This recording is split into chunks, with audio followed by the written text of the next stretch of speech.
The moon hung low and swollen in the night sky, casting a sickly pallor over the dense woods that bordered the small town of Millbrook. The trees groaned under the weight of the wind, their twisted branches reaching like skeletal fingers through the darkness. Among the houses, only the faint flicker of a few porch lights persisted, but inside the old Miller cabin at the edge of the forest, a different kind of silence dwelled, one filled with unease.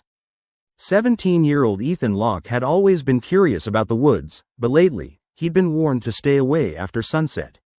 Rumors whispered about strange shadows and disappearances, but Ethan dismissed them as superstitions. That was, until last night. It started with whispers. At first, Ethan thought he was just imagining it. Faint whispers carried on the breeze, calling his name in a voice too soft to understand. But tonight, he was determined. Clutching his flashlight, he slipped out of the house and slipped into the woods, the shadows swallowing him whole. The forest was eerily silent at first, save for the rustling leaves. Then, he heard it again, cold, raspy whispers, faint but insistent. "Come." Ethan froze, heart pounding. The voice was closer now, more urgent. He swung his flashlight in the direction of the sound, but the beam only revealed twisted trees and darkness. As he moved forward, a sudden chill ran down his spine, the feeling of being watched. He tried to brush it off. "It's nothing," he muttered, though his voice trembled. "Just your imagination." Then, he saw it. Lying propped against a fallen log was a creature. A tall, emaciated figure, nearly naked, with pale, clammy skin that seemed to glisten in the moonlight. Its limbs were unnaturally long, and its fingers ended in wicked, razor-sharp claws that glinted menacingly. The face was gaunt, with hollow, sunken eyes that gleamed with a sickly yellow hue, and a mouth stretched into a ghastly, jagged smile.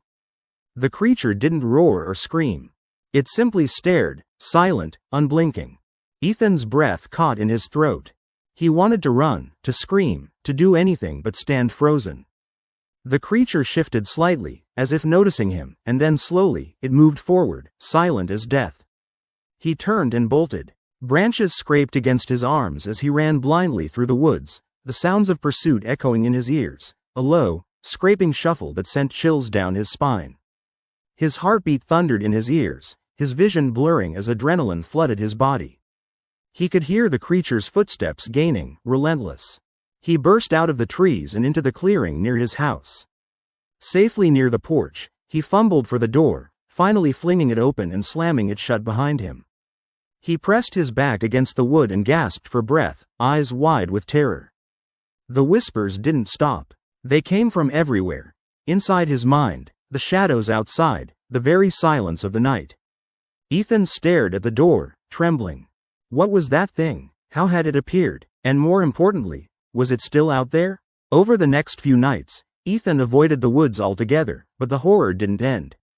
It followed him in his dreams. Visions of the creature stalking him through darkened corridors, its claws slicing through empty air, its hollow eyes boring into his soul.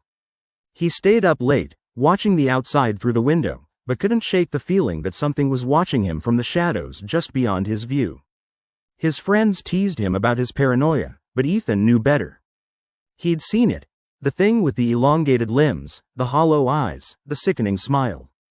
Then, one night, exhaustion overwhelmed him, and he fell asleep on the couch in the living room. In his dream, he found himself back in the forest, but this time, he was no longer a passive observer. The creature approached, reaching out with its claws. Ethan tried to run, but his legs felt heavy, rooted to the ground.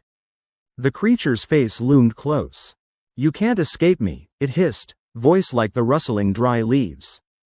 "I am the darkness that waits." Ethan awoke with a start, drenched in sweat, his room illuminated by the pale dawn. He looked around, heart hammering. Somehow, he knew that it was not just a nightmare. That creature, something pulled from the deepest fears, was real. From that day, Ethan became a shell of himself. His friends noticed his pale face, his constant paranoia. The woods became his obsession, scaring him even at noon. Every so often, he'd catch a glimpse of something, an elongated shadow moving just beyond his sight or the faint scrape of claws on trees. One stormy evening, Ethan decided he had to confront his fears. Armed with a heavy iron bar his father had left in the shed, he ventured back into the woods. This time, he was determined to face whatever horrors lurked there. The wind howled like a chorus of mourners. The trees bent and twisted in the storm's fury. As Ethan ventured deeper, the whispers returned, louder, more insistent. A cold rush washed over him as he reached the clearing where he'd seen the creature last. And there it was again. The tall, gaunt figure, standing motionless, staring directly at him. Its hollow eyes glowed faintly in the darkness. "Leave," it hissed, voice like scraping bones. "This is my domain." Ethan raised the iron bar, trembling but resolute. "I won't let you scare me anymore." With a guttural screech, the creature lunged forward, claws slashing through the air. Ethan swung the bar, connecting with its ribs. The creature let out a jagged, ghastly scream, staggering backward. But it wasn't finished. It advanced again, faster this time, claws reaching out to grasp Ethan. He stumbled, falling to his knees. Just as the creature's claws grazed his neck, bright light burst through the trees, a flashlight, swinging wildly. Shouting and shouting, Ethan's neighbor, Mr. Harper, appeared, pointing a rifle into the darkness. "Get back, Mr. Harper cried. The creature recoiled as bullets rang out, disappearing into the shadows with a screech that chilled Ethan to his core. The beast was gone. That night, the woods were silent again. But Ethan knew, deep inside, that the creature wasn't truly gone. It lurked in the dark corners of his mind in the woods beyond his home. The whispers would return. The shadows would lengthen. Because some monsters aren't just in the woods. Sometimes, they are part of the darkness inside us, waiting for the night to come, and then, they strike.